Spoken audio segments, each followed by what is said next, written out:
Today we're going to talk about the fundraising cycle. Oh, there's another one question already about housekeeping. We are going to email you the link to the recording. Again, you will get follow-up emails. You signed up for this whole month, so you already got your first email yesterday, I believe, or even on Monday. Tuesday, I think, was the 1st of November. You will get the link, but again, if you just check the chat right now, that's our YouTube channel and it will be uploaded there. So you can find the recording there afterwards. So today, as an introduction to this month full of information about fundraising, proposal writing, etc., we are going to talk about the fundraising cycle, which is kind of the basic underlying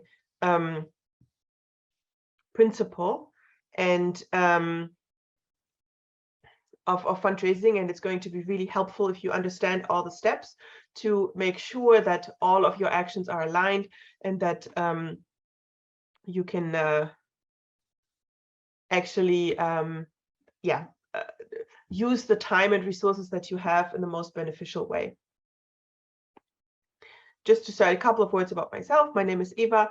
As I said, I'm from Germany, and I've worked for the past 10 years. I've changed this with NGOs on the grassroots level. I lived in Nepal for 7 years, and I've worked with many small NGOs there. That's why we also still have the office there, or that is my connection to the office.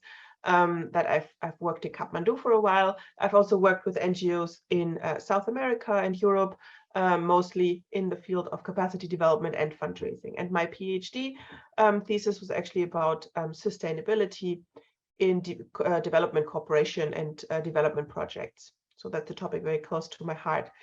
Philanthropia, the company that I work for and that you've all joined through, specializes in advising and supporting NGOs, civil society organizations, and social enterprises on international fundraising and philanthropy. So we offer a wide range of tools. We have a donor database where you can research donors easily. We have many, many online courses. We offer webinars about different topics like these ones that you signed up for now. We also have a paid webinar series that goes a little bit more into detail if that's interesting for you. And we offer obviously consulting, etc. And if you want to learn more, check out philanthropia.org and you will find all the information. So today, we will talk about the fundraising cycle or the funding cycle, which has basically 5 steps. And we chose to make this a full webinar because we always see when we talk to people, when we consult for people, that many don't understand that it's actually a cycle. That's the first thing. So people think of fundraising as a linear process. It starts somewhere. It's you send an application, you get the money, you finish the project, you're done. But obviously that's not how it works. You know that often you need follow-up funding. Often you don't know where to send a proposal to. You need to do research, etc. All those tasks have to be organized in a way that they work sustainably long-term. Otherwise, you run into funding gaps. So you need to think of this process as a cycle that goes around and around. And once you finished one, you'll start the next. And today we're going to talk about the 5 most important steps in that cycle, the first 5 most important things that you should consider when you start your resource mobilization. And so just to make sure that you understand all the 5 steps and that you understand the order in which they are organized. And I have 2 questions here. So just to get to know you a little bit better, I would like to ask you this question. What is the position in the organization that you work for? Are you a fundraising manager, project manager? Do you work in communication or public relations? Are you maybe board members of your organization? Or does none of the above apply and you would say other, whichever that would be? Just to get to know the audience a little bit better. It's always interesting to understand these questions.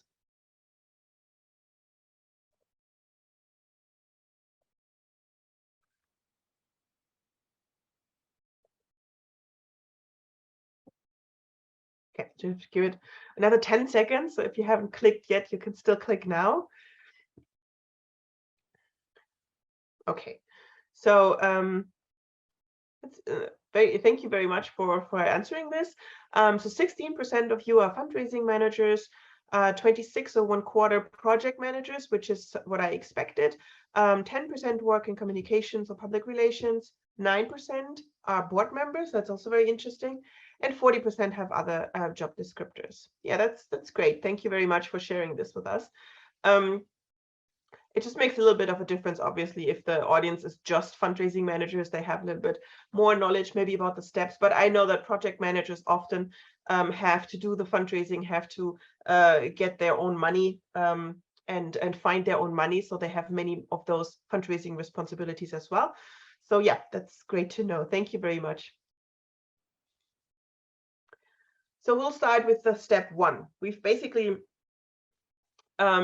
split this process up into 5 steps that we think are the main barriers or the main issues that people deal with when working in resource mobilization. And the first one is the fundraising strategy. It's in the middle, actually, here, because everything else is kind of located around it and kind of informed by the fundraising strategy and by the things that you have written down there.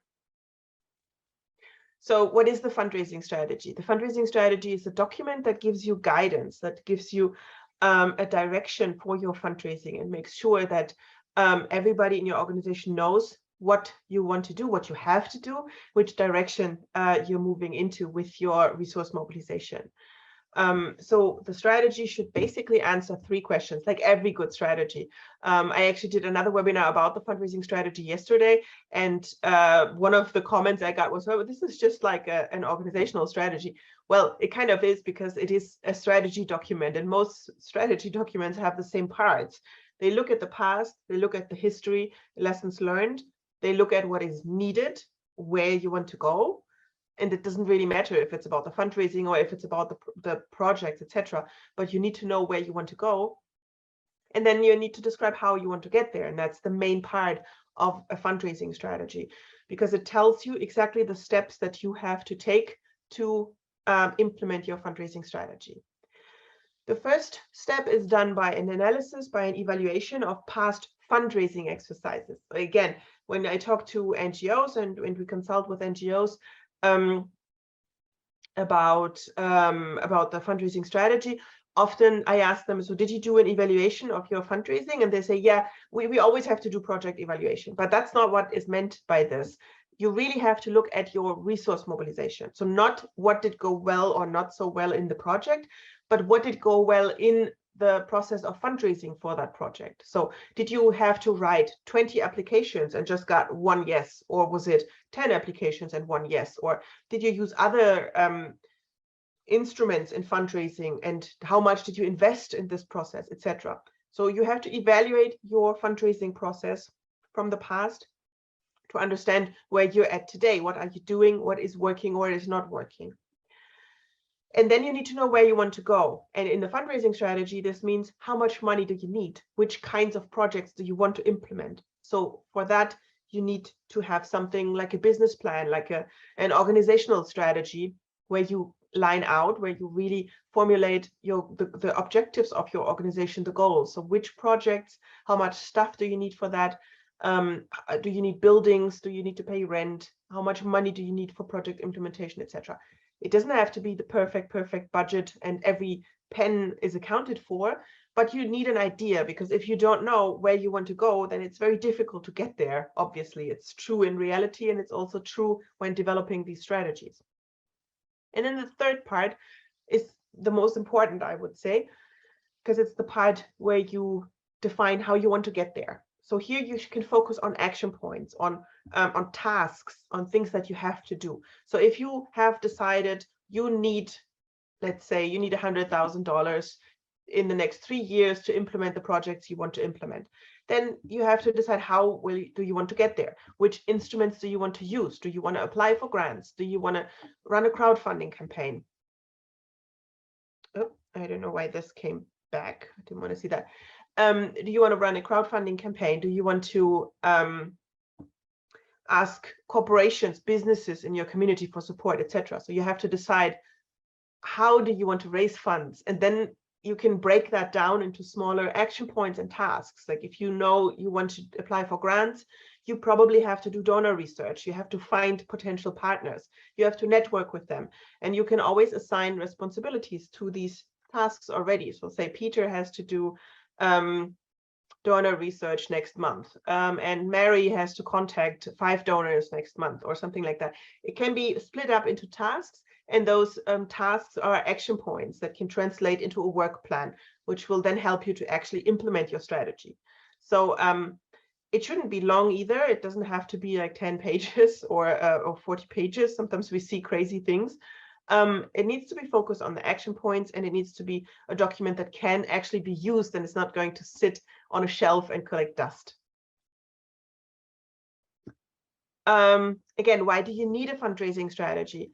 There's a couple of reasons, and one is obviously to avoid funding gaps, because if you don't have a long-term strategy, usually the strategy talks about at least the next 3 years. And it doesn't mean that if you write a strategy for the next 3 years, that's carved in stone and it's going to stay like that and you're going to have to implement it exactly that way. Absolutely not. A strategy should be adaptable. A strategy should be flexible, because we see that now during crises and things that we didn't expect to happen. You have to adapt, you have to pivot, you have to change. So it doesn't mean that, but it means that you should have an idea of, if things are continuing the way that they are going now, what would you do in the next 3 years? And it will help you to avoid funding gaps, because if you don't plan long term, if you don't look into the future, maybe you will miss your time window in which you could actually apply for more grants or actually raise more funds before you run out of funding. And funding gaps are a big problem, as you all know, probably because you might have to let go of staff. You're going to lose some of the things that you've already achieved, etc. So it's a big issue. Usually when you develop a fundraising strategy, you'll also find out that you are going to have to rely on different income sources, not only one donor, not only one type of grant, etc., because the risk associated with that is very high, that if you lose that one donor, that one person, then you're left with nothing. So you're probably going to extend your supporter base, your instruments that you want to use, etc. So you'll achieve a more stable funding base. If you focus on the action points, like I said before, you will also know exactly who has to do what and when. That is also very important. Because if you have the perfect strategy, but nothing is assigned, then it will still not get done. I cannot tell you, and I'm 100% sure all of you know these kinds of meetings, when after 1 hour of discussion, you agree exactly on what needs to be done. But as long as the tasks are not assigned to someone specifically, the things still don't get done. You just, you know the tasks, but they don't get done. And it will also free up mental space for other tasks, because especially if you're working as a project manager and are responsible for getting the money for your project, your mind will be occupied with that all the time. But if you write things down, if you have a strategy, action points, can just follow through, your mind, the space in your mind that frees up through that is immense. And you can actually focus on the work that you have to do again, which is managing your project. And you're not a full-time fundraiser. So it's actually really helping to free up that space in your mind and to address things in a different way. Then we have the second step. So the first step was the fundraising strategy here in the middle. Everything else is based around that. Second step is to find donors. Again, here's a very common mistake that people, when they talk about fundraising, they just think of proposal writing. And yes, this month here, we want to focus on proposal writing, but this is the introduction. So we want to make sure that you understand the role the proposal plays in the fundraising process. And it's not everything. There's a lot that is going to or needs to happen before you can actually send a proposal. So step 2 after you have a fundraising strategy is to find donors. It's also called prospect research, donor research, different words you can use.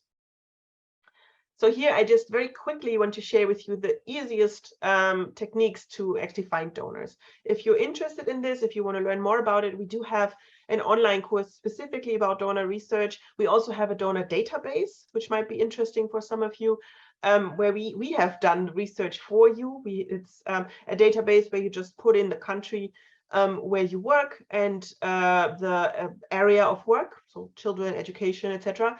And it shows you foundations, donors, supporters that have supported these projects in the past, or that state on their website that they support these kinds of projects.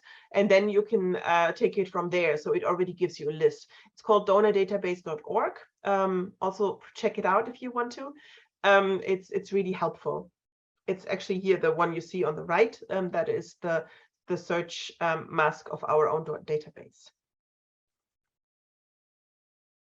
But the easiest way to find potential supporters, to find potential donors, is to research like-minded organizations. So that means find an organization that does very similar work to yours and check their annual report, check their website, etc. Because many times they do share information about their donors on their website or in their annual report.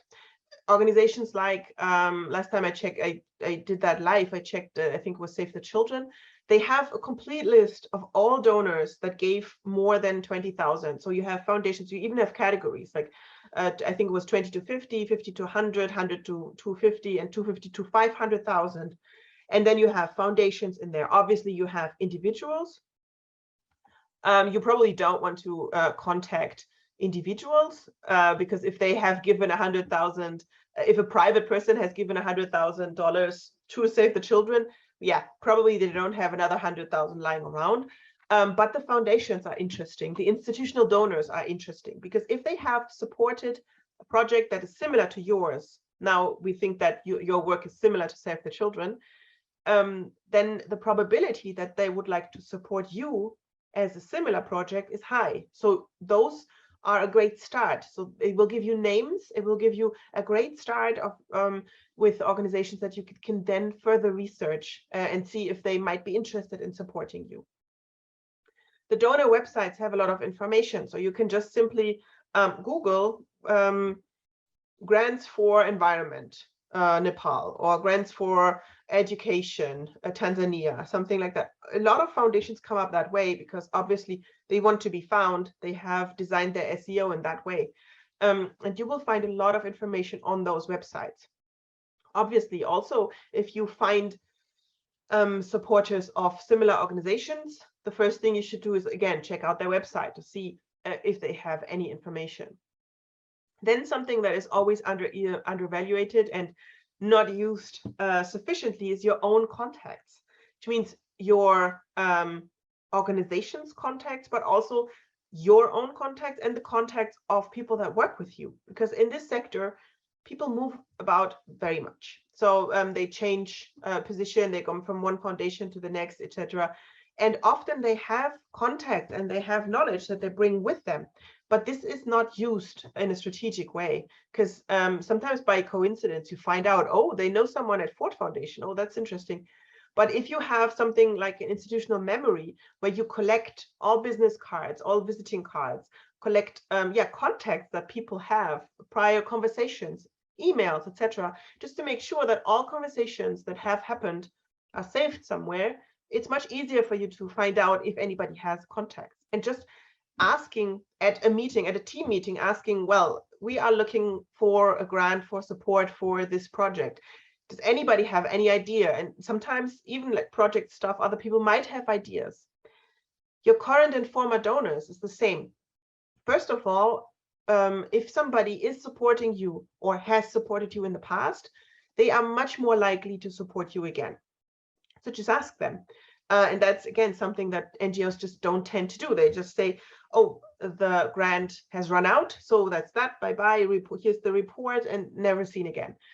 But that's a big mistake. You should always try to nourish those relationships because they might give again. They might have more money. And even if they don't have more money, they might be able to recommend you or to recommend another source of funding because foundations are very connected as well. They know each other very well, and they can interchange information, and they might recommend you, etc. So that is really important. And just contact them, try to establish that relationship and stick with it. Then you have databases, like I mentioned before. So for example, the donor database also that we have, there's other donor databases that you can use that are often a bit expensive, but sometimes if you just book them for like 3 months to take advantage of them, it might make sense. And there's tax documents that also hold a lot of information. For example, the 990 PF from in the US. It's a tax form that has a lot of information about foundations, NGOs, INGOs, that can tell you a lot about who they fund, how they fund, etc. We actually have a course about how to understand the 990 PF, because it's a bit tricky if you don't know what to look for, if you don't know how to analyze those things. It's difficult. So if you want to check that out, in philanthropia.org, we have this course, I think it's called Understanding the 990 PF. It's a tax form from the US, and it's a very interesting and helpful course. Then you're doing research, but obviously you also have to organize your research in a strategic way so that you can take the most benefit from it. So why should you organize it? You'll only spend a limited time on research. If you can do research forever, but obviously you have to limit it. So you can say, okay, I'm going to do research for 3 days. And then we start contacting, then we start the next step. But you need to know which foundations you've researched, because otherwise the next time you do it, you will just research all the same foundations again. So you have to organize it somehow, and you have to set a limit for yourself. And in this strategic way of organizing, you will also never miss a deadline, because you can put the deadlines, you can put the contact info, etc. I'll show you the file we use in a minute. And then you can also easily share your results with your team and divide tasks and responsibilities. Also, if you have a list, like I'm going to show you, you can also just ask people, like, do you know anybody at those foundations? Do you know that person? You can ask in your team, and that way you can, again, kind of harvest the contacts you have. And also you will know your way ahead. This is an example of the way that we do donor research, and we've done it for many big NGOs, INGOs, big organizations. So you research whatever, you look at the homepage of someone doing similar work, you find a couple of names, so you put the names in this column. This was research I did for a women's project in Nepal. So this is focused on organizations that do work in the field of gender equality. So first one I found was Global Fund for Women. So then you put the website so that it's easy. The focus area, the range, you can include that. In this case, it was important. So how much do they give? That is very important when you decide, because if they just give 1,000, that's not going to help you if you need 1 million, and vice versa. If you just need 10,000 and they give 1 million, that also doesn't help you. So you kind of need to know. In these cases, sometimes it was not clear. And then we have a ranking system where we have high, middle, and low.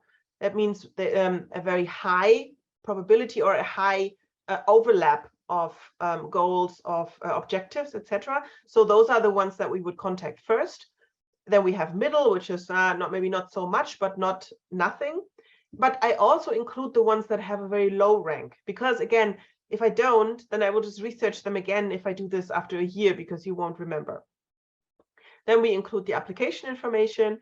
So how do you actually send a proposal, an application, whatever, some notes, and then to do. Who has to do what, what are the next steps, etc. So this is the way you can organize your donor research in a very strategic way.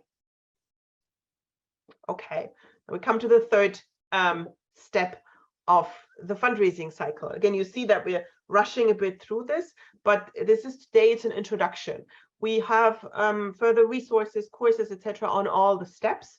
We actually do have, that's our flagship course, and our best-selling course is called The 5 Obstacles for Fundraising Success and How to Overcome Them. It follows the same structure, because those 5 things in our view are the most important things that you have to tackle if you want to be successful. So if you want to learn more about every individual one, please also check out that course. because it is very helpful and will give you much more details than I'm able to do today in this overview webinar. The third step is engage. That means donor networking, talking to people, because again, when you find donors, you don't send them a proposal immediately. Of course, there's some cases where they have an open call for proposals and they just ask you, send us, like it's a clear call and it says send a proposal, 4 pages, cover this, then you can send a proposal. But most donors don't do that. Most donors have a process that includes contacting them, talking to them, understanding them, finding out stuff about them, presenting yourself, etc. Because not all the money is given out through open calls. Actually, we think after our estimations that it's more like 70% that is actually given out through negotiations. And obviously, you can only negotiate with someone who knows you. If you don't have a prior connection, they will not contact you. They will not consider you. So you need those connections, and that's the networking process. Here in Germany, we say fundraising is networking. It's actually almost the same, because without a good network, without the ability to contact these people and talk to them, it's very difficult to fundraise because you need the connections. So how do you do that? After you've identified potential supporters, potential donors in your donor research, you find someone to connect with that donor. Here we have an example from the Ford Foundation. They have on their website very clear information who to contact. But sometimes it's not that clear. Then you have to find, maybe call the main board and just kind of find your way to the right person. If you are not sure, then you can always ask, or you can contact the, sometimes it's the publicity department, sometimes they're called marketing, grant making, whatever it might be. You can just try to find your way there and contact the right person. It doesn't make much sense often to just send an email to the info address, because that usually doesn't get monitored by the right people. So if you can somehow, then find a contact, find a person to talk to. You can also check if you know someone at that donor, or use, for example, social media to see if there's any overlap with them. Maybe they went to the same university, maybe they're from your area, etc. Something that can help you to connect. And then you can always ask, oh, look, we went to the same university. That's so interesting. Whatever, which courses did you take? I wanted to ask who to contact at your organization about support or about our project, etc. Then when you do reach out, request a meeting or ask questions. But your goal should be to find out more about the donor priorities. Your goal is still not immediately sending out a proposal. Because if you do that, that's a little bit like if someone on the street just walks towards you and says, hi, if I would come towards you and say, hi, my name is Eva, can you give me money, please? You probably wouldn't do that. But if you first connect, and if you say, oh, can I invite you to coffee, and I tell you my life story, and and you have money left over and you wanted to give it anyways, and then you connect with me, then maybe there's a better chance. It's the same, obviously, for foundations. They know that you want funding in the end, but you shouldn't ask too quickly. You have to ask at some point, but not in the first email. In the first email, try to ask them for something they can actually give you easily. So a meeting, either a personal meeting if you're in the same city, or a Zoom meeting, a phone call, questions, specific questions that are good questions. So nothing too obvious, nothing too specific. Just to start a conversation and to build a relationship, because that's what this is about, building relationships with people, connecting with people, and then going to the ask at some point. Once you do have donors, or once you have that relationship, make sure that you engage regularly with them. It's another mistake that if you've asked for a meeting, you met someone, but it doesn't go anywhere, then you just stop talking to them. That's a mistake. Every contact you have in your network, even if it didn't result in a grant immediately, is a beneficial contact if they are working in this field, because you never know what they can do for you. Maybe they can recommend you at some point. Maybe they can give you some pointers. Something might come out of this. So engage regularly with donors. Add them to your newsletter if that's okay with them, but also to invite them for field visits and events. And this is particularly true if they have funded you, because that also happens a lot, that NGOs receive a grant and they say thank you, and then at the end they send the report, and that's that. But donors want to know more. The more you engage with them, the more you make them feel part, the more you share, the higher the probability that they want to work with you long term, and that they want to stick with you and keep working with you, and that's what you want. Now we have this eligibility, and you see it's kind of in between. So it's not a step of itself, but it is extremely important, because it's, I would say, the most common mistake NGOs make when they apply for funding or when they talk to donors, is they disregard eligibility. So that's why we made a single point out of this, and it's, again, crucial. You will probably say when I start talking about this, well, I know all of that, that's so obvious. But again, I've been on the other side, and most NGOs still do not act accordingly. So that's why we always hammer this point home, because it is so important. Eligibility means if you are eligible to apply for a grant. And just understand, if you're not eligible, you cannot apply, or you shouldn't apply. You can apply, you'll not be successful. And again, when you look at proposals and when you look at what foundations, donors receive, you will see oftentimes it's 50, sometimes 60, 70% of proposals that are not eligible. They do not fulfill the requirements the donors set for projects.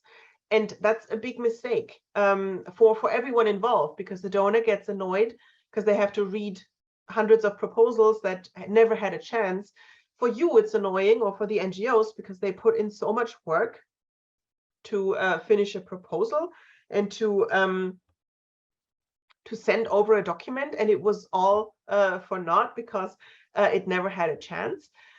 And nobody has anything from it. Like we, one case always sticks out to me when there was a call for proposals. It was a couple of years back in Asia, and they said anyone can apply from any Asian country except for India, and half of the proposals were from India. So I know this is also how the brain works. It happens to me as well when I'm doing donor research and I'm looking for a specific organization, and I find a call for applications, and it's 90% fine, but this one thing is off. The brain just jumps that. It doesn't register as much, because we get excited about the good stuff. We get excited about the things that fit. But it's crucial that you really read guidelines, that you really understand what they want. And only if you are able and willing to provide that can you apply. It needs to be a good fit. It's way better to send one proposal a year to a donor that is an amazing fit, instead of sending 10 to donors that are not a good fit, because that will not work out for you. And just understand that, because it's a loss of energy, of time, of resources for everyone involved. The question of eligibility also gives you clues what to include in the application. So if you're a good fit and they do have donor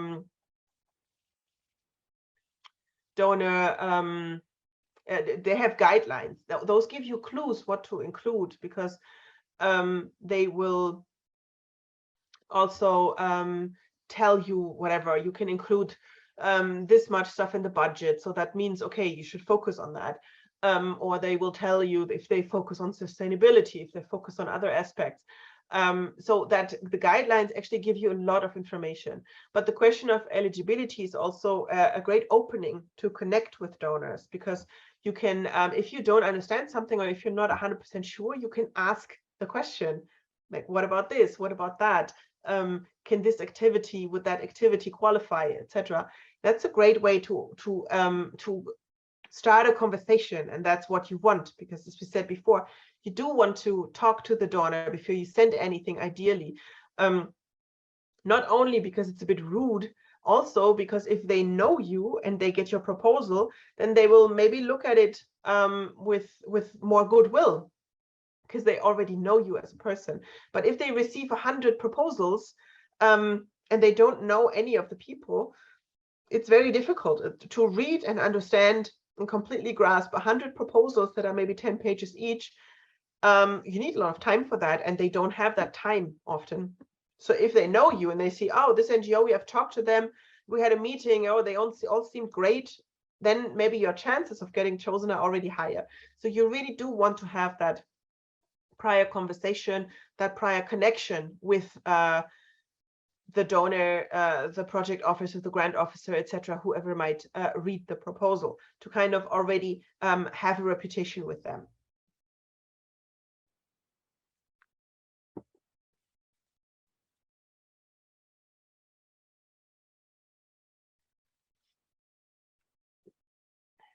Again, the most important document that they provide you with are the guidelines.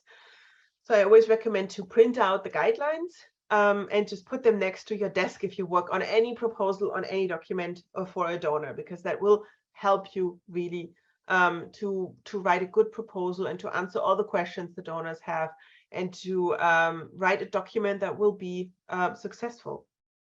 We do have a proposal checklist where we actually have 7 points that you have to check to see if you are eligible. It's like a list that goes through, is this in your country, is this in your area, but also like types of activities included, etc. So it really helps you to understand all the questions that you have to answer with a clear yes. And only if you answer all those 7 questions on our checklist with a yes, you should apply. If one is a no, before you apply, at least you have to ask, because otherwise it will be an immediate rejection. I think we'll share that list also throughout this month in one of the emails that we'll send out. Otherwise, you can also check out, I think it's hosted on proposals4ngos.com. We have different websites where you can also see under resources that checklist, because it is hugely beneficial. But we will also be sharing it in one of the emails that will come through in the next weeks with you. So yeah, most important document, guidelines. And again, it's the most common mistake in proposal writing. It's all of you will probably say by now, yes, we get it.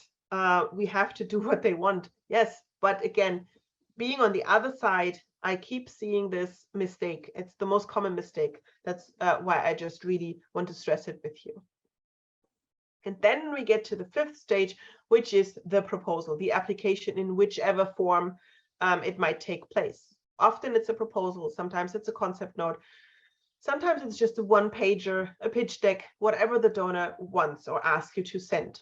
And I think the most important takeaway here is that it's the 5th step, the last step in this entire process of other things that happen or have to happen before the proposal.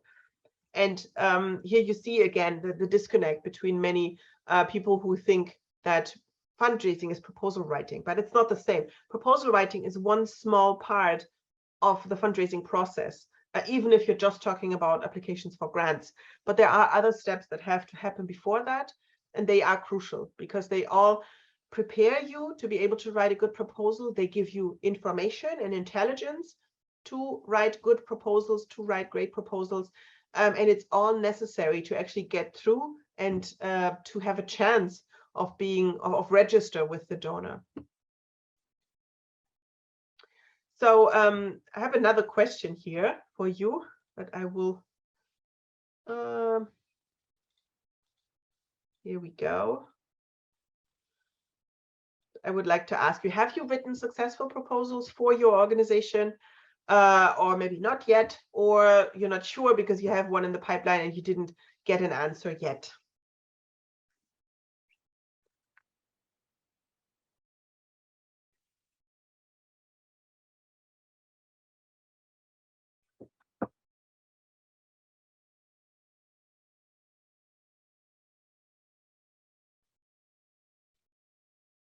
I'll give it another 10 seconds if you still want to click.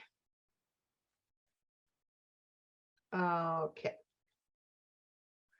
Okay, that's great. So almost half of you have already written successful proposals. That's great. And 37% have not, and 17% have something in the pipeline. So that's interesting. So you're still waiting for the results to come back. Oh, I think I have to click this as well. Yeah, thank you very much for sharing this. This is very interesting. But it's great that so many of you have already written successful proposals and have received funding through this process, because I think, yeah, grant applications are, sometimes it's complicated. It's like, sometimes it feels like it follows their own rules. But at the same time, I think it's also very rewarding if it works out and if you actually receive the money and can then work with it. So it's great that so many of you have already been successful. Yeah, so we said the step 5 is asking for funding in whichever form it might take place then.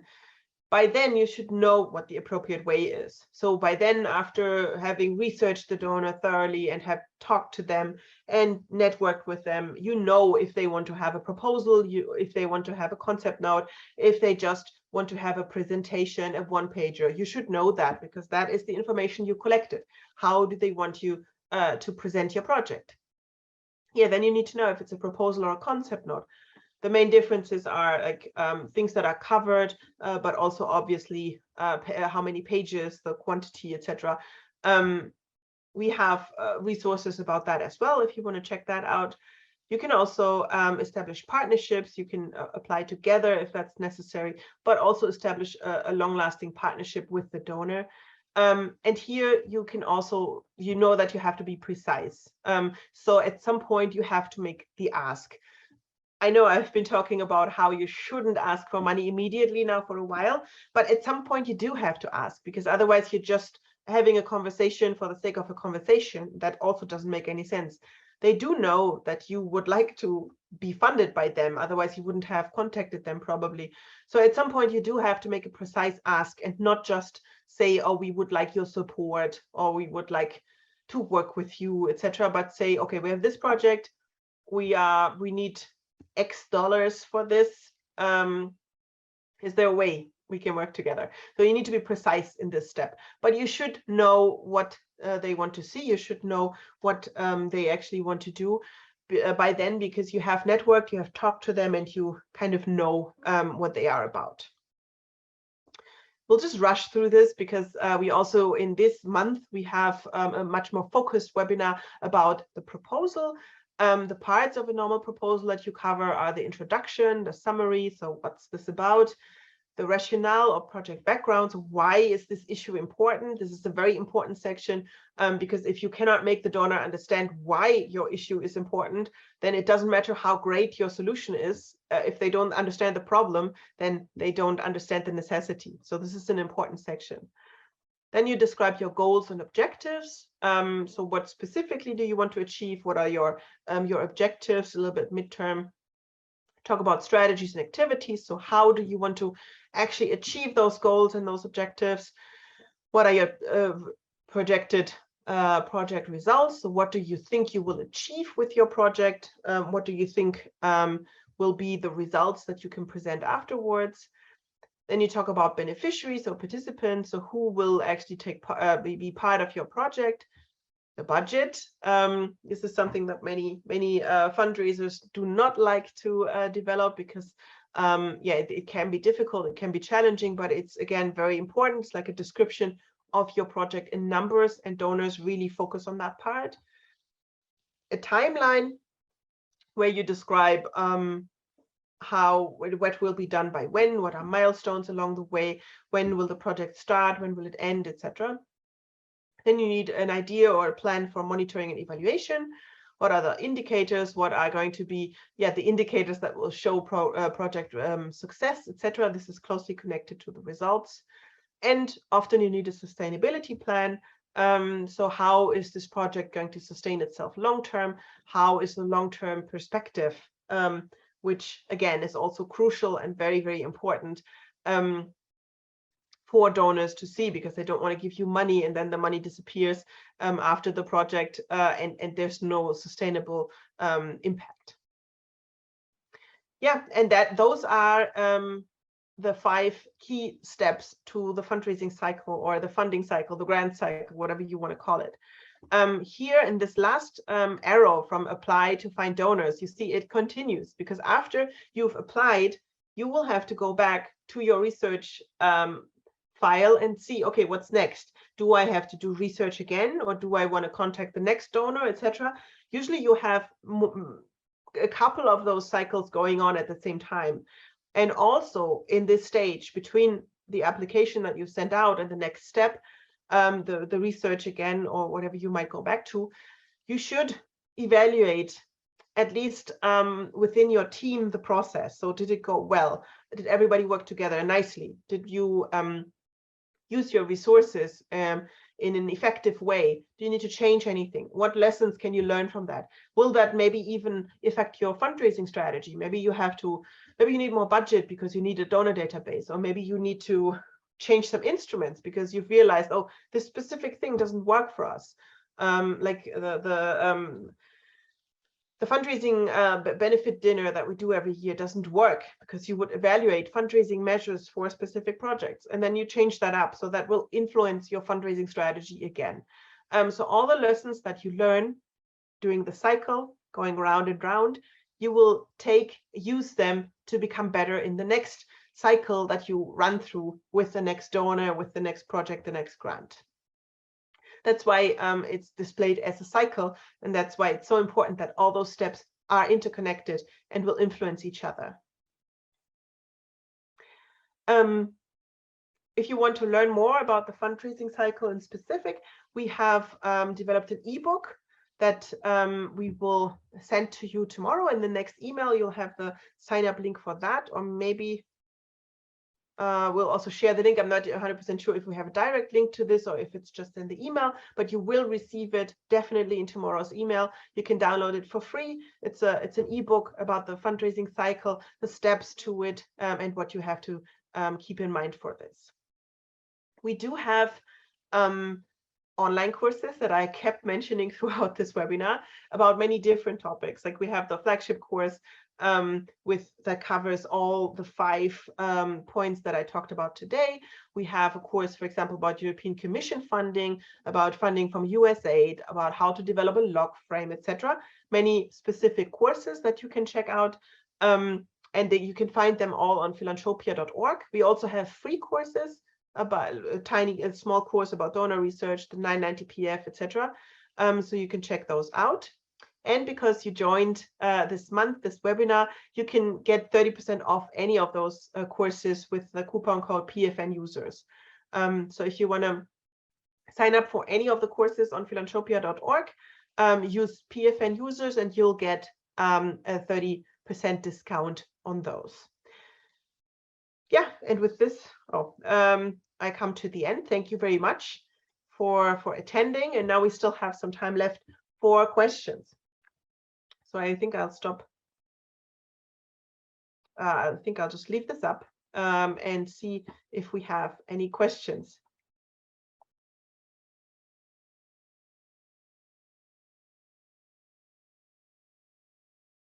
There's a question by Bridget. If we complete fundraising proposals for third-party entities, we do not write proposals for for NGOs, etc. We do have programs where we do some coaching, but mostly they are under the umbrella of bigger INGOs. So I think that's a bit different. So we do not have a proposal writing service because we actually think that it is better to support local NGOs as well in gaining the knowledge themselves so that they can long-term tackle these issues instead of outsourcing the proposal writing. But obviously I know often it's necessary to have some support, but this direct service we do not offer.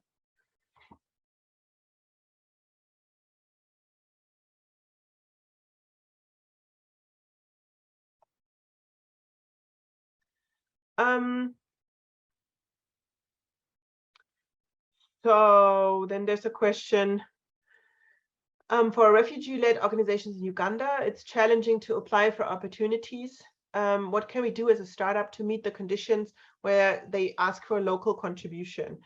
Yeah, often they do that because they want to see that the project is rooted in the community, and they want to see that there's a lot of community support. Many times in those circumstances, you don't have to give money. You don't have to make a monetary contribution, but it can be work, for example, or it can be time. And most of the times people can give some of that at least. So what we used to do, for example, when I was working in Nepal, especially after the earthquake, people didn't have any money. There was no monetary resources. But when we built, we applied for building toilets again, because all the toilets were destroyed in the village. And then people gave local resources that they could get. So for example, was bamboo. Everybody had some bamboo somewhere on their fields. So we used the bamboo that they could provide, and we gave a monetary value to the bamboo in the budget. So bamboo sticks were, I don't remember, it was like $5 per stick or something like that. And then that was the local contribution plus the work time. So one day was equaled $20, something like that. So if you put a value to time and local resources that people give, that can also often count as the local contribution. So then you can kind of get around that. Or actually, it is a contribution, obviously, working time or materials that they can locally get, but it doesn't always have to be money. But that's a good thing. If it's not clear, or if you're not sure, you can ask the foundations about that and use that as a point of entry.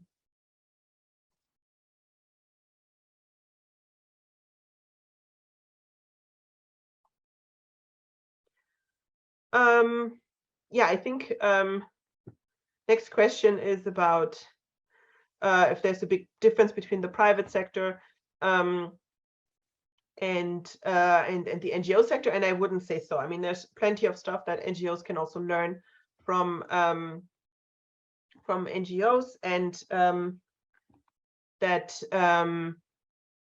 you can use. It's very similar strategies. So obviously, yes, it's very similar.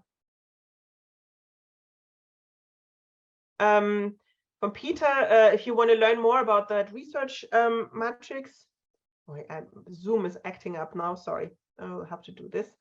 If you want to learn more about the donor research, then you can also check out the free course we have. It's called How to Find 50 Donors in 10 Minutes, and we have more information about that.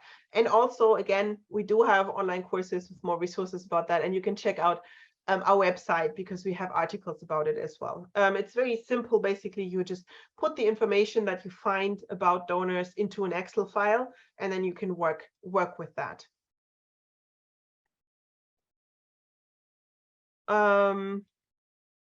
Another question by Bridget.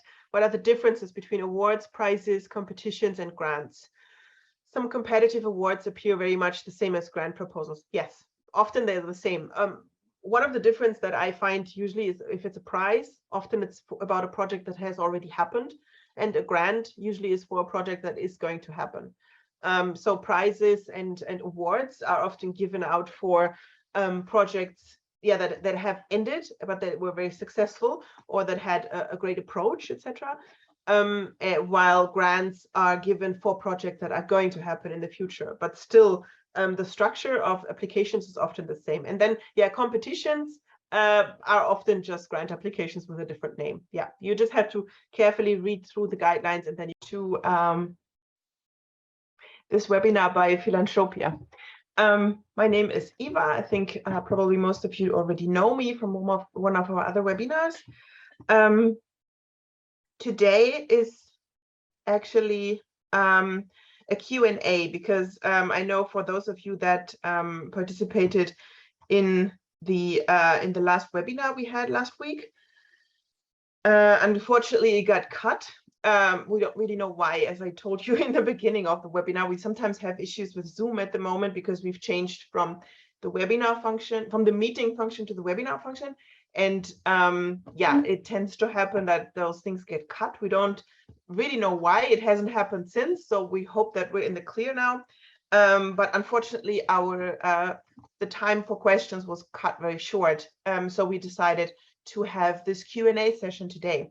So I don't have a presentation prepared. but there's time for all of your questions. So you will see at the bottom, there's a Q&A box. So if you have any questions that you would like me to answer, that you would like me to discuss, you can just put them in the Q&A box. We also have the chat. It's working, I think. I hope so. Maybe you can also say hi in the chat to see. It's easier for me if you put your questions into the Q&A box, because otherwise in the chat they get lost if there's a lot of chatter in the chat. So it's easier for me if you just put your questions in the Q&A box. And if you want to chat with other participants, if you want to reach out to the team, etc., you can use the chat. So yeah, again, today is time for all of your questions regarding resource mobilization, fundraising, etc. And you can just put them in the Q&A box at the bottom if you want to know anything, or if there were questions from last week that I didn't have the chance to answer. So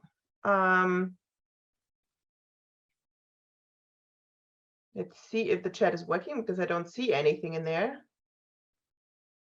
But I think it should be working.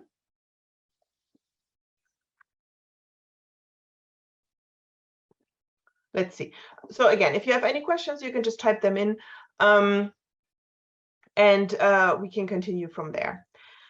We've had a couple of nice questions yesterday in the premium plan session about the fundraising strategy. So maybe I can just start with those, because I'm sure they will be interesting for you as well. So one question, for example, was about the fundraising strategy. If you have to review your strategy every 6 months, every year, or if it's something that stays for 3 years, because we always, in the last webinar, I was also talking about that it should, it's a document that should plan out the next 3 years, but obviously that doesn't mean that it's static. The document is still flexible and you need to adjust it. On the other hand, it doesn't mean that you have to review the complete document every 6 months or every year. But you should at least work on it. So the things that you learn throughout the year, throughout the fundraising process, that they should be incorporated, they should be included in your fundraising plan, or in your fundraising strategy for the next year. So that way you can learn from maybe mistakes, maybe you can learn from things that work very well, and you can evaluate your process and use that knowledge to actually enhance your strategy for the next cycle, for the next round, however you want to call it. Obviously, also we've seen in the past years that things change so quickly right now. Like we have crises like the Ukraine war now, or COVID, etc., and circumstances just change so much. So you need to adjust, you need to change your approach. If you don't, then you will not be successful, because many projects had to completely change their approach of implementing projects. Others had to change their approach to fundraising, because they were mostly doing peer-to-peer, whatever it might be. And so yes, you need to be able to adjust, you need to be flexible, you need to look at the current situation and what's happening, and then change accordingly and adjust your strategy. So it's a living document. It will, everything you do will constantly feed into the process. Okay, so we get a couple of questions now. First question is, can you tell us how to find donors for organizations working in health in Kenya? So that's very specific already, obviously. I can tell you a little bit about donor research. I think that would be helpful. First of all, we do have a donor database, which is really helpful for that. So you can, it's called donordatabase.org. You just put in your country and your area. So in this case, you would put in Kenya and health, and it shows you a list of potential donors. Obviously, not all of them will give to you, but they are potential partners that you can call, that you can network with and research further to see if they could be a good partner. And then you can get 1 week of free access. And if you like it, I think it's a $99 plan for an entire year. So it's on the cheaper side, but you can try it out for free for a week. It's called donordatabase.org. Otherwise, there's many things you can do to find donors. For example, research similar foundations, similar organizations to yours. So if you work in health in Kenya, you could look up other NGOs that also do the same work in health in Kenya, and look who is funding them. Often they have a full list on their website. Sometimes they have it in their annual report. So you can see many names of foundations and what they are doing. And you can also research the same. Maybe they will not give you the same grant, but if they are interested in funding work in that area and in that country, the probability that they would be interested in funding you as well are very high. So that's a good start. Then obviously Google, just follow some of those websites that kind of aggregate that information. We also do that at Proposals for NGOs to some extent.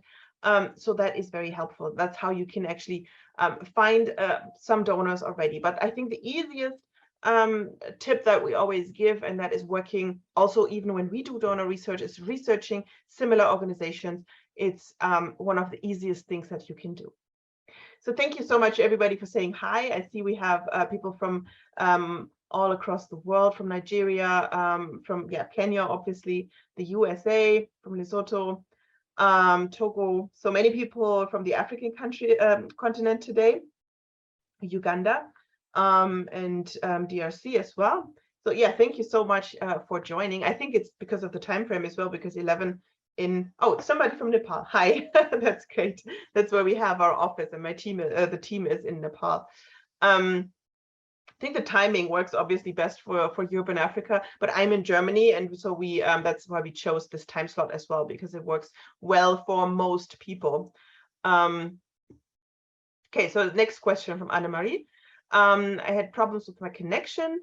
Will there be a replay? Yes, so all the webinars are recorded and shared. The free ones are shared on our YouTube channel, and you should have gotten an email with the link to it. We also had, sometimes we need some time because it takes a little bit of time to download from Zoom, then cut, edit, etc. But it should be available from now on. So you can check our YouTube channel, and you should find the video from last week, or check the emails that we sent out in the last week, and the link should be somewhere in there. I'm not 100% sure where, but it should be there. Maybe I'm not sure if Pretty or maybe Manju is in the chat right now. If you can quickly find the link to last week's webinar about the fundraising cycle, maybe you could just drop it in the chat.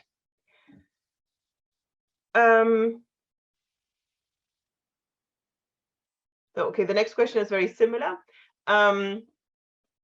That you were not able to take part. Yes, so there is a recording. We will send you the link again if it hasn't happened yet. Otherwise, you can also check the YouTube channel, Philanthropia on YouTube. We have tons of videos of webinars that are very interesting. So, but just to give you like a very quick rundown, kind of, what we were talking about is that the fundraising cycle has different steps, because many people have the misconception that fundraising is proposal writing, and it's not the same. There's actually a lot of stuff that happens before in preparation. So maybe I can just very quickly show this one slide here while I talk about it.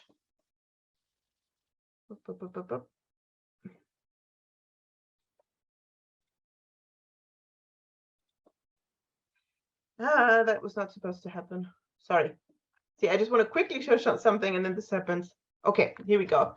So this is the fundraising cycle, and this is what we talked about in the last webinar. So it's actually 5 steps that we have identified that are often problematic for NGOs, and that they sometimes jump because they think it's quicker if they do, but it's often not. So the first step is the fundraising strategy, and you see it's in the middle. Everything else is based around that. Because the fundraising strategy tells you next steps, tells you what to do, tells you what everybody else in your organization has to do to reach your fundraising goals, which you have defined in your strategy. So this is kind of the roadmap that gives you all the information for your fundraising. Then the first step when we talk about grants is to find donors, to do good research, and to really find good potential partners that have the ability to fund you. Otherwise, if you just send your proposal out to 100 foundations but haven't researched if they are the perfect fit, then that's going to be an issue, because they will not fund you if it doesn't fit perfectly into what they do want to do. Then the second step after finding donors, donor research. Again, we have lots of resources about donor research on our page proposals4ngos.com as well. But also if you check the YouTube channel, and we do have online courses about this if you want to learn a little bit more in detail, a little bit more sophisticated about donor research, check out our course, our online course, Donor Research. And again, remember, with the code PFN users, you get 30% off. So you can check that course. After you found them, you need to engage with them. You need to do donor networking, because donors are so overwhelmed with many applications that they get.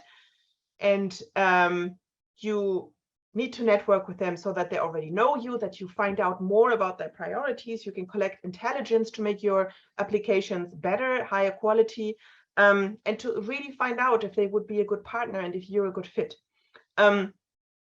So you should try to identify someone, a person at that donor's office, try to meet with them, talk to them, find out more, etc. But just engage in that networking process. Then we have the fifth step, which we call eligibility, because that's the most common mistakes that NGOs make, that they apply with a donor that they are not eligible for. So either the donor doesn't fund in the country that you're from, or they don't fund the activities that you apply for, etc. And it's super simple, it's super basic, but it's the most common mistake. We keep seeing that over and over and over again. So that's why we kind of hammer this home. We have a great checklist as well, the eligibility checklist that you can download. You can, it asks you 7 questions that you all have to answer with a definite yes. And only if you can, you should apply for that grant. Because if you're not from the country they want to work in, doesn't make sense. If you don't do the kind of work they want to fund, it doesn't make sense. If you need 10,000 euros and they only want to give 100,000, doesn't make sense. So it has to be all definite yeses to be able to apply. And only then comes the application stage. So then you write the proposal with all the information, all the intelligence that you have collected throughout the process, and you send the proposal to the perfect donor that you have identified through your research, checking the eligibility, etc. And the other thing that is so important about this, and that we were discussing last week, is that it's a cycle. Because then, like I said in the beginning, the fundraising strategy is not a document that never changes. Every time you've applied for funding and you were successful or you were not successful, you look at your process. What did go very well? What didn't? What can we learn? What are lessons learned? How can we evaluate our fundraising process?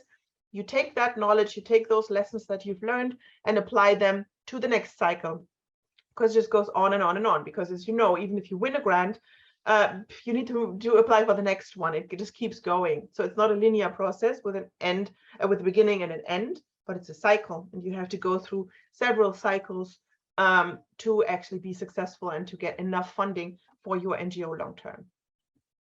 So that's a quick rundown through the fundraising cycle. I hope that was helpful.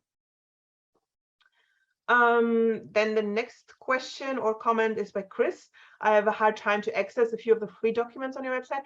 Of course, I'm not sure what the issue there is.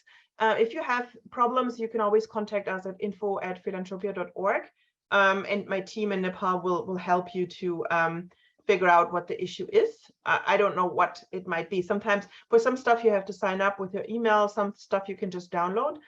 So I hope you can figure it out. If you are part of the SFF or Aflatun partnership programs, then please reach out immediately if there's any issues with your sign-up information, because obviously we can change that from our side. And you should be able to access everything that we offer under your plan, under your access. So please, yeah, if there are any issues, get in touch with us, be as specific as possible so that we can figure out what the problem is. How to find donors focused on disability in Nepal. It's the same advice that I gave before. Check out our donor database. That's a good start. Donordatabase.org. Again, it's free for 1 week, so you can try. And if you really like it, The paid plan is $99 a year, I think, so that's a very reasonable price. And also, again, just check similar organizations, use Google, use your contacts, ask around where others get their funding from, ask your own staff. Often in our sector, people move around quite a bit, so they might have worked in an organization that got funding from somewhere. They might have even worked at a donor's office, etc. So just use your own network as well, because that is a resource that is often underused from people. The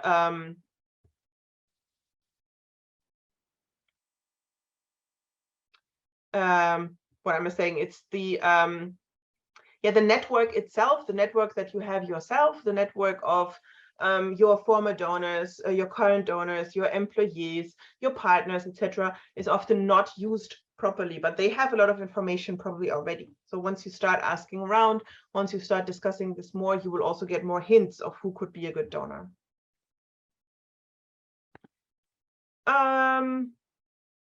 Okay, so there seems to be a problem with the link to the fundraising cycle presentation. We'll figure it out. Either we'll send it out to you, or maybe someone will drop it in the chat now, and you can figure it out. I just saw one comment in the comment box. Donor database is not free, and the good stuff only comes from paying. Our donor database is actually free for a week, and then obviously if you don't start paying, because it's a paid service, because we put a lot of work into it, you don't have access anymore. But in that first week, you can try it out and you have access to all the features. After that, obviously, if you don't pay, then the service ends, because this, as you can imagine, it's a lot of work to kind of feed that database. It's one of the bigger projects that we have, but for that week, you can just try it out and see if you like it. The next question is, what's the best strategy for a small local organization with a staff of only 10 to get funding? There's, especially if you're new and very small, I know that it can be very difficult to get funding, because often donors only want to fund NGOs, organizations that already have a lot of experience and that have a specific size, etc. I know that that tends to happen very often. But what I always recommend is, first of all, look for partnerships. So if you are a small NGO, maybe new-ish, and you don't have that much experience, then look for a partner who maybe has more experience, who maybe already has applied for grants, and you're sure you can offer something to the partnership, your expertise, your field staff, etc. And you could apply jointly. And in those cases, often you can then access donors that want to give more funding, that have more money available, etc. So forging those partnerships. Obviously, the partnerships, you have to have good contracts, have good paperwork to be sure that there's no misunderstanding between you and your partners, etc., that everybody is on the same page.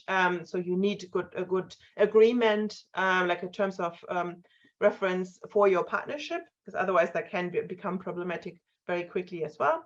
But in general, it's a good idea to start those partnerships and to work together, because if you apply in a consortium, also donors often are more happy to trust you to give money, because there's more people involved, that's more people carrying the risk, etc. You can also start looking a little bit more locally for funding. Often there's businesses that really like to give locally. Like if they're in your community, the connection between your project, your work, and those businesses can be very short. Sometimes they just want to give in kind donations, but sometimes they also like to give money. If there's any kind of local connection, that can be a good idea. Or start with smaller grants, because then you can also kind of work your way up. If your entire budget is 50,000 euros and you apply for a grant of 100,000 euros, you will probably not get that, because the donor will ask themselves, like, are they able to manage all of that money if they have never done so before? Do they have the skills? Do they have the capacity? So always try to apply for grants that are a little bit closer to your budget anyways, because then donors will also trust you to be able to manage that funding. Often it's available. I know embassies, for example, often have programs where they fund with small grants. A small grant can be anything between $5,000 and $50,000. So that already goes a long way in many countries and in many circumstances. So those would be tips for that. We have articles, and we actually have an online course about specifically about this. How can I get funding if my NGO is brand new? But this obviously extends to smaller NGOs with not many staff members. So maybe that will be helpful as well. Next question is, can an organization based in India apply for funding directly to the top funders without linking with an international organization? Yes, probably. It depends a bit on the donor, obviously. So there's this big trend of wanting to localize funding, to decentralize funding, which is actually what all the science shows is needed if we really want to make progress on the SDGs, on the Agenda 2030. So everybody knows that that is what should happen, because you are the organizations working in the field, working on the ground. You know what is needed, and you know the communities you work with.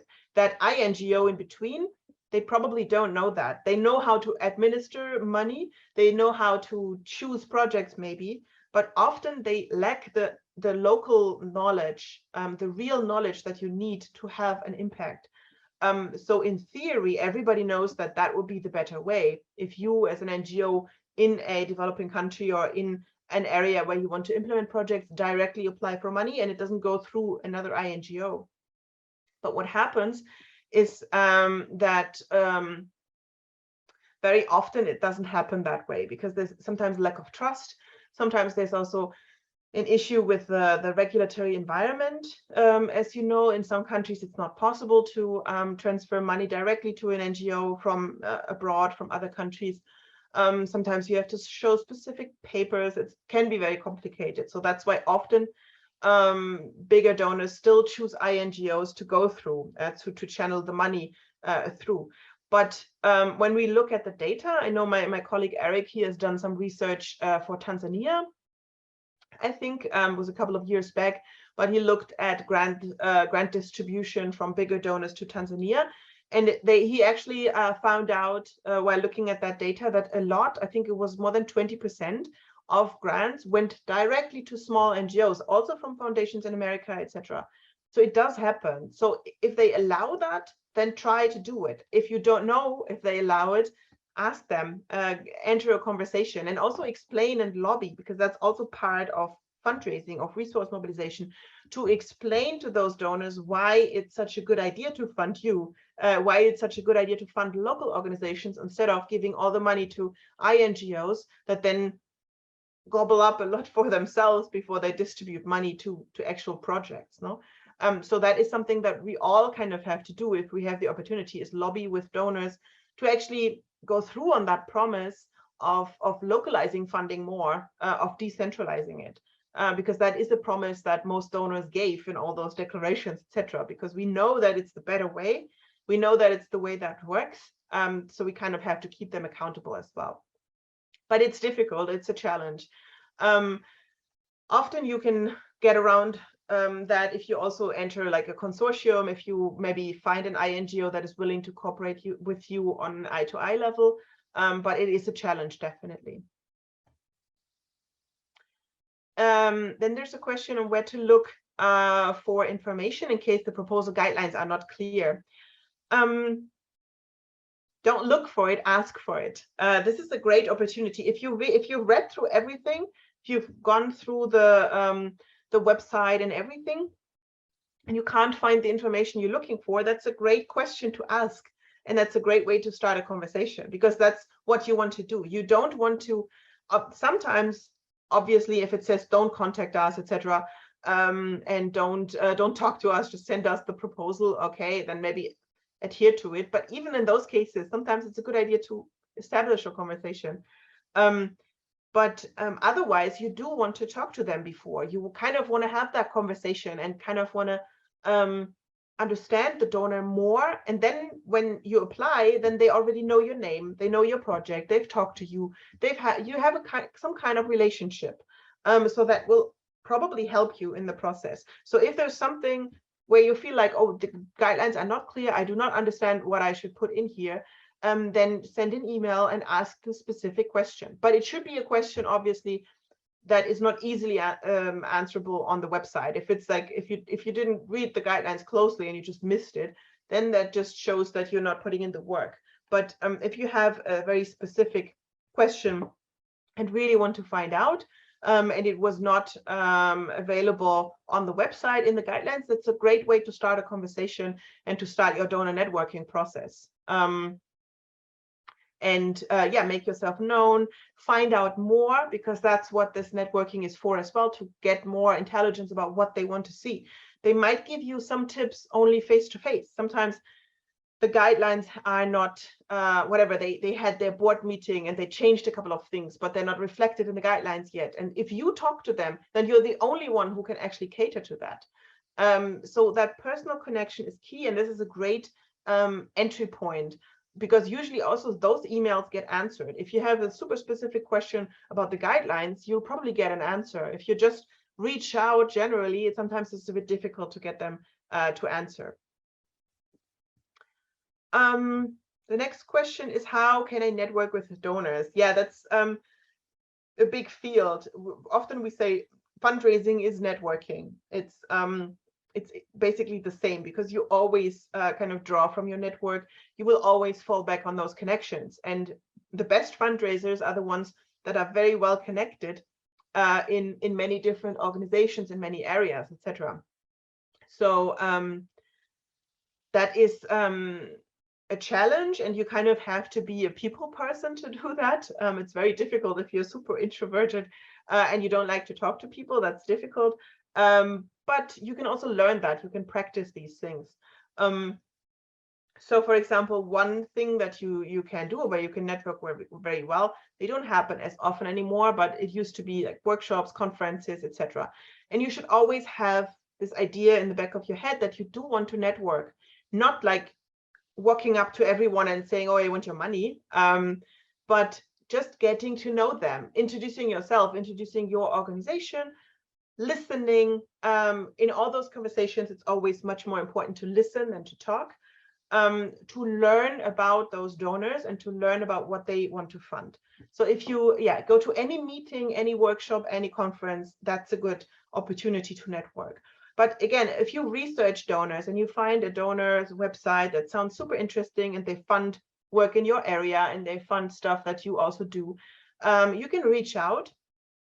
And even if they don't have an open application, open call for applications, you can always reach out and ask them if you could talk to them to exchange some ideas, to talk about your projects. If you can present your project, your idea, if you can see if there's any overlap, if you can see if there's any opportunities for to work together, or if they can maybe use your data, your pictures, any ways to work together. That's also a step to start the donor networking. Donor networking doesn't always mean that you talk to someone who will definitely give you money. Oftentimes it doesn't mean that. It just means that you're talking to someone who is working in the same field and you're exchanging ideas. And sometimes you'll be talking to someone and they will tell you, oh, sorry, we don't have any open money at the moment. We can't fund you, but we have there's our partner working in this other project and they have a program. Sometimes you get recommendations. Sometimes you get, again, information. You can collect intelligence. You can get a lot of stuff out of those conversations, out of those meetings. And you just make a name for yourself. You make yourself known within the donor community, etc. So all those benefits are to that. So again, if you want to network with a donor and you don't already know somebody at that office, you can check social media as well and see if you have any connections with anybody working there. Like on LinkedIn is very good for that. You can see if you are connected in some way. Maybe you went to the same university, maybe you used to work at the same office, at the same employer, etc. And that's always a good reason to reach out and say, hey, look, we went to the same university. Did you also take that class with Professor X? Now I work in this field and I saw you work for this donor. Would you maybe be willing to talk with me about how you measure your success or something like that? When you reach out, you need to have a good and very concrete call to action in your email. Don't reach out and say, I'm looking for support, or can we talk about a cooperation, because that is super vague and very easy to dismiss. You should have a good call to action that is realistic, so something they can do. So don't, if they are in New York and you are in Kenya, don't invite them to visit you, because that's super complicated. But you can invite them for a Zoom meeting, that's easy. And then you also need something specific you want to discuss with them. So either ask them about the guidelines because you didn't understand something, or maybe you can, ask them how they do something that you want to learn from their approach. And then that's the start of a conversation. Or you can also say you want to share your approach. You think that they could learn from that, etc. They are looking for partners, and you should present yourself as potential partners all the time. And then this network process will work for you. Then there's a question about some of the global trends in fundraising other than climate change. That's a bit difficult for me to say at the moment. I don't know all the data, and things are changing. I would say, like, if you follow the SDGs, I think that's where a lot of money will go into, because we by 2030 we're supposed to have reached specific goals, and we were already there quite a bit. And now, due to the recession and the war and Corona, etc., many things went back again. So I also think, like, eradication of poverty, hunger, all of that will have quite a bit of money. The children is always a topic. Health, but health only specific areas. The specific, I already said that yesterday, like specific diseases that don't get as much funding anymore, which is always tricky. So I think those are some of the very general trends, but it also depends a lot on the donors, because many donors, many countries have focused heavily on one area in the past, and then it depends a lot. Like, I know in Germany, for example, a lot of the official development cooperation goes to education now, and then to vocational education, not primary education. So in many African countries, the bulk of the money goes into vocational education, because they've identified that as an area where they want to work. So German funding very heavy in that area, but other countries have very different focuses. So I think if you align your projects kind of with the SDGs, which probably all of you do anyways, but if you focus a bit more also in when talking to donors on how your projects pay into the progress of all those goals of the SDGs, that will be a good argument for funding you, because that's what donors, even businesses, corporations, etc., have to do in the coming 10 years or 8 years that's left, or not even, because it's going to be 23 very soon. So that's going to be very tricky to achieve those goals, but it's still something that they do want to do. So those are areas that will have quite some money, I think. And also, often when you think about these trends, you can also think a little bit about outside the box. Like we discussed that in the last months a couple of times with NGOs we consult with. A lot of money is also available for human rights projects, but then we also only think of, like, democracy, maybe women's rights, racism, etc. But often you can use this concept a bit broader. In the specific countries where it's also very, very difficult to implement projects in the field of human rights, because there's the government not always supporting, there's issues in that field. So, but if you think of the problem of hunger, for example, like food, having access to food is also a human right. Having access to education is also a human right.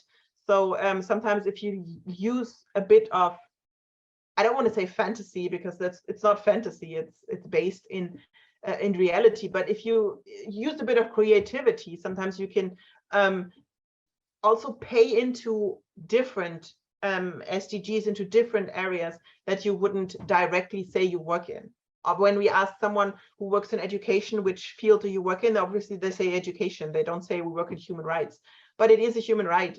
So oftentimes you can kind of change it as well, and also use that funding for that.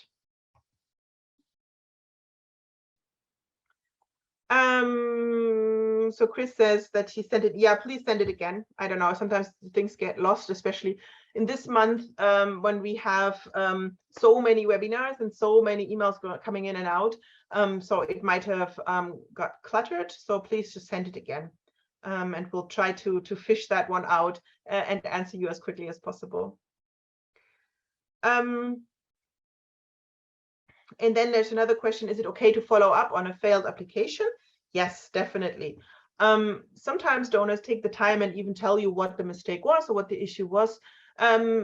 Be polite, obviously, still thank them. Like even if you got a rejection, say thank you very much for reading our proposal, and then ask for feedback. That's a great way to learn. And again, a great way to start a conversation, because maybe they will give you very, very helpful feedback that you can then use to maybe apply for a different program with them, apply for a different grant size, whatever. Sometimes it's very useful. Or maybe they will just tell you, well, you know what, I think this is not a good fit. I've last week or 2 weeks ago, I attended a meeting with donors, and the same question was asked to them directly. And many of them said, yes, we like to give feedback. The issue we have is that often when we give feedback, people just apply again and again and again. And so we would have to be like super rude and say, stop applying. But you also, as an NGO, you also have to be open to hear that if they say that, because sometimes we just see the constructive criticism and you think, oh, we can change everything. But if they tell you, well, this is not a good fit, then you also have to accept that, I think, and not to try over and over again. But yeah, it's always a good idea. But also, if you get funding, you also should say thank you and follow up, obviously, because that's something we often forget when we're happy. Well, we got the funding, yay, and then we forget to actually say thank you and follow up. But yeah, even if you fail, always ask if they can give you any feedback, if they can give you any tips for future applications. And sometimes you will hear nothing, but then you haven't lost anything either. And sometimes you will get very, very useful feedback, very useful information that you can use for your next applications, for the next fundraising cycle that you want to run through. And the next question is, are you helping NGOs with assessment? We don't do that on an individual level for NGOs. There are consultancy companies that do that, and you will surely find them, but we don't offer that service specifically. Okay, I think I ran through all of the questions that we have in the Q&A section. Let me just very quickly check if I can find the link to that video that I keep talking about from last week. I'll just search for 30 seconds. If I find it, I'm happy. If not, then we will send the link.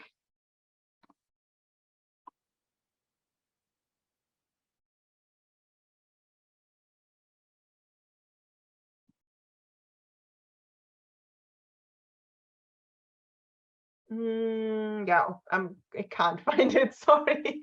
I think it's only accessible through the link. So we will send it out again. We'll make sure that you receive it. Yeah. And yeah, for the rest as well, if you have any questions that we couldn't answer yet, or if you have any open queries that we didn't get back to you on, please resend the email, because this month, like I said, we run 3 webinars a week, and it's a lot that we get. So sometimes things get lost. We try, obviously, to always follow up, but please be a bit patient with us this month, and just resend if you're still waiting for an answer. Also, if you can't access the resources, let us know, and we'll try to do the best to figure it out from our end. Then there's another question, is there any recommended books regarding fundraising? I actually am not working with any specific books. I read a lot online. I think there's many resources out there that are great. We wrote a book ourselves. We wrote a book about proposal writing. It's called The Resource Guide for Proposal Writing. And obviously, I think that is very helpful. I've worked for a long time on that book. It's more than 200 pages with many samples and templates, etc. So if you're just looking for a book for a resource about proposal writing, I would say you can check that out. And otherwise, there's a lot of stuff out there that you can search, obviously. If you go to proposals4ngos.com, we also have many, many articles that are accessible for free about many topics relating to fundraising and to proposal writing. So I hope that would also be helpful. I don't know of any specific books, but maybe I'll write that down, that we can prepare a reading list and send that out through the newsletter in the future. I don't know by when we would be able to do that, but I think that's a good idea.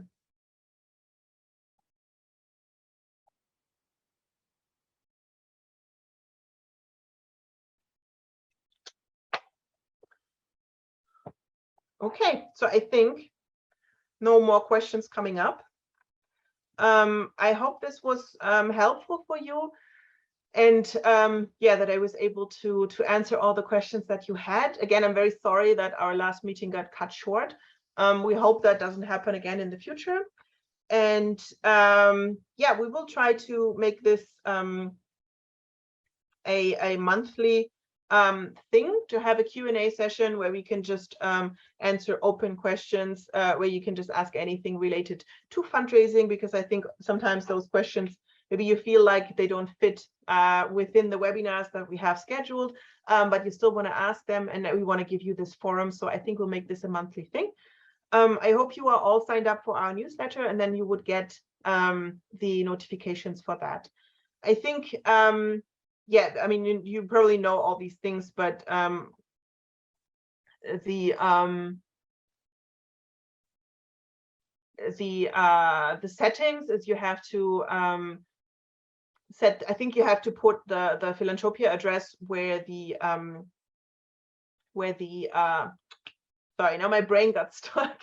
You kind of have to, like, I don't know what it's called, like make a friend, or just say that our address is safe or something, so that you can receive the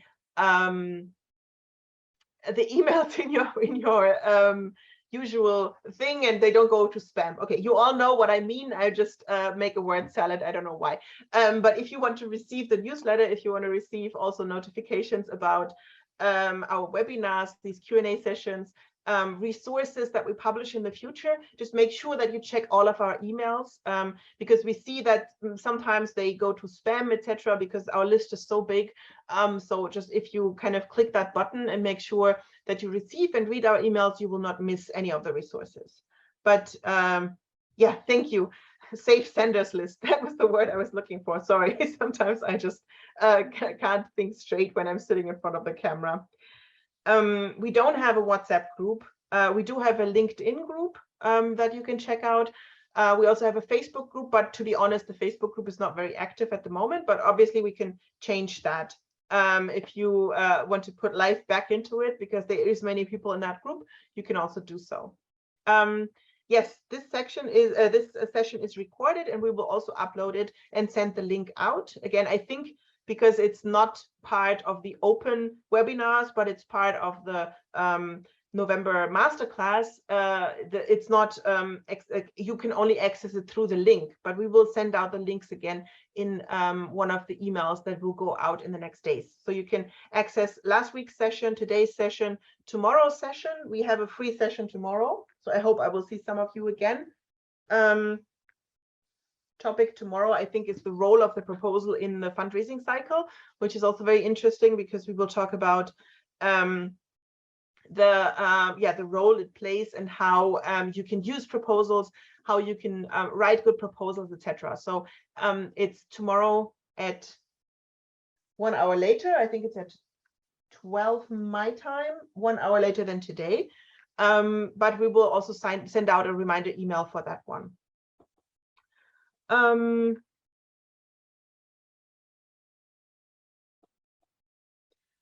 So there's a question about the premium plan. You can still join the premium plan. It's the same link, and you can still join, and then you will have access, obviously, also to the paid webinars that are part of the premium plan for the masterclass, and all of the other resources, obviously, you will also have access to.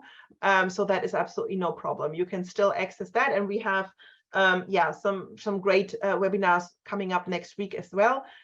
So if you're interested, it would be great if you also joined the premium plan and take advantage of that. So one more question about the donor research. So we can get a list of NGOs that can partner with our grassroots NGO.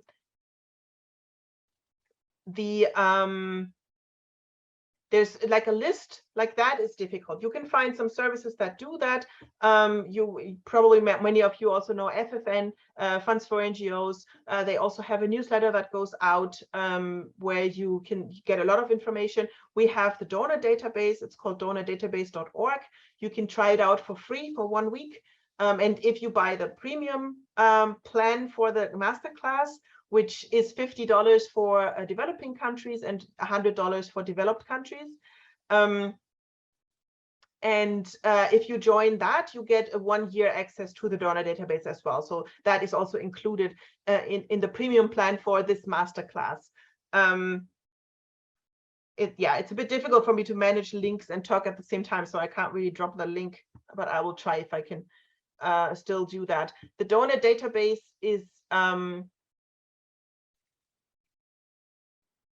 free for 1 week, so you can just get no, I can't, sorry, I talk first and then I look for the link.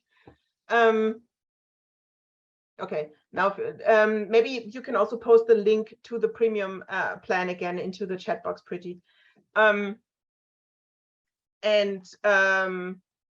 If you go to the donor database, you will get a list of potential donors. If you put your the area of your work and your country in, that is a start. Obviously, then you have to further research those donors, but it's a good start, I think.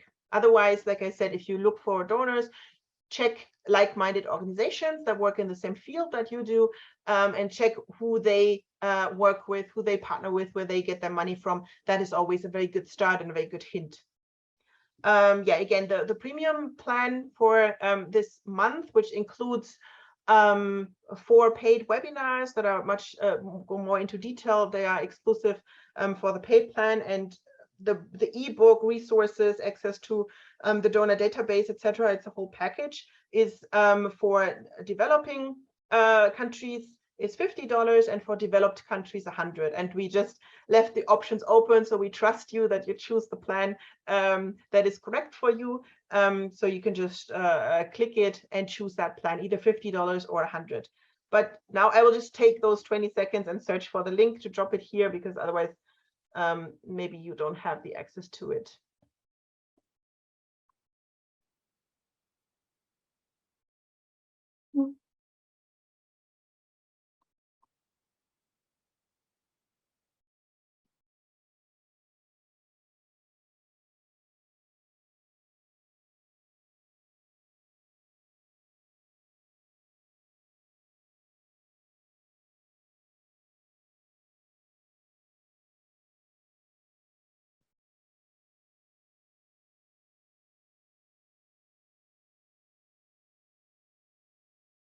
Okay, I found it. So here we go. Okay, my team already found it as well. Okay, now it was too slow. Sorry. I used to be able to multitask, but I realized now it's not a good idea. You probably hear me like wandering off with my words when I start looking for something at the same time. I just can't do it anymore. Maybe that comes with age, that you stop being able to multitask, but that's where I am at the moment. So thank you very much for your patience. All the links that you can use, that you can click, are in the comments, and I hope that you will find your way through, and maybe some of you will still join us for the premium plan. That would be amazing.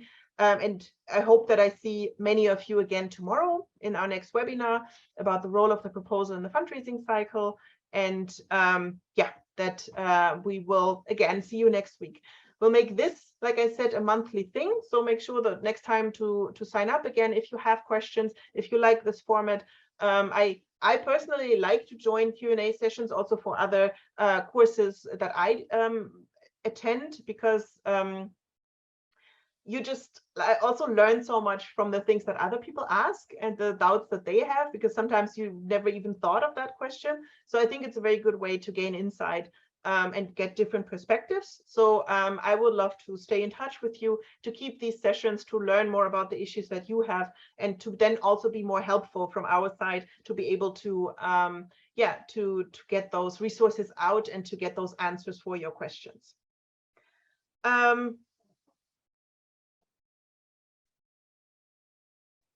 Okay, so I would say that's it for today. Thank you so much.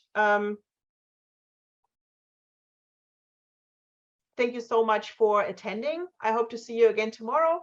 And yeah, I will leave the webinar now, but I leave the chat open for a moment so that you can still look at the links and click them if necessary. And I hope to see you again tomorrow. Thank you. Bye-bye.